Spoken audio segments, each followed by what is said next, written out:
Welcome to Bible Story with Ojatts.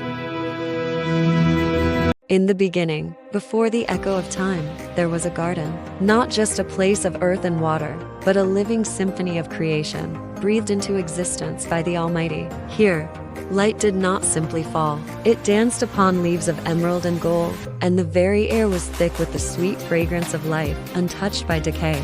This was Eden, a sanctuary where heaven and earth embraced, and at its heart, a masterpiece was yet to be formed. From the dust of this sacred ground, God sculpted a figure, perfect in form and potential. Into this vessel of clay, he breathed the breath of life, and the man, Adam, opened his eyes for the first time, not to a world, but to the face of his creator.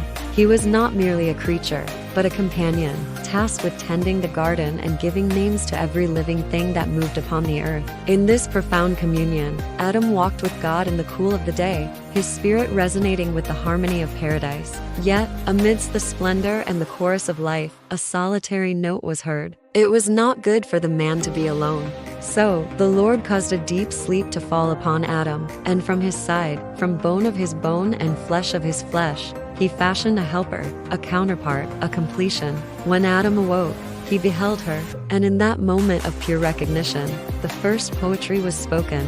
"This is now bone of my bones and flesh of my flesh," he declared. He called her Eve, the mother of all living, and in their union, humanity was made whole. They stood together in the heart of Eden, innocent and unashamed, their existence a seamless tapestry of joy and purpose. They had but one prohibition, a single test of their devotion.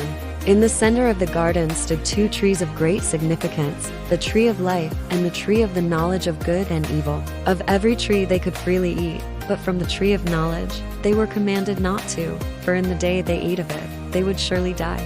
This was not a cage, but a choice, a sacred space where their love could be expressed through trust, where their freedom could be perfected through obedience. For a time, their world was contained within this perfect trust, a blissful existence under the canopy of God's benevolent rule.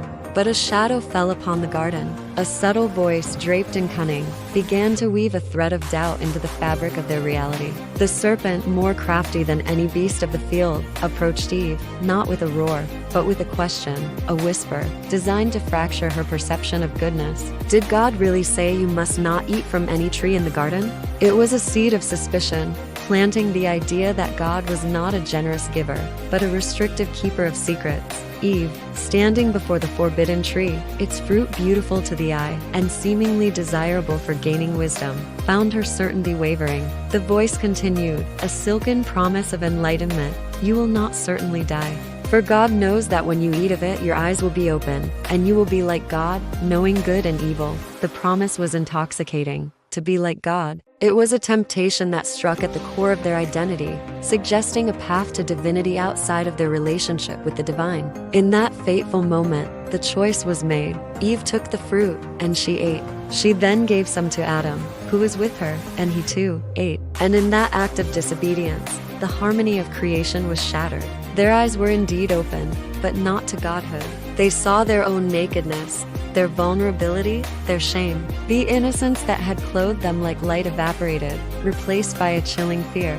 They scrambled to cover themselves with fig leaves, a futile attempt to hide from the sudden, crushing weight of their transgression. When they heard the sound of the Lord God walking in the garden in the cool of the day, the sound that once brought them joy now inspired terror. They hid themselves among the trees, attempting to vanish from the presence of the one who was presence itself.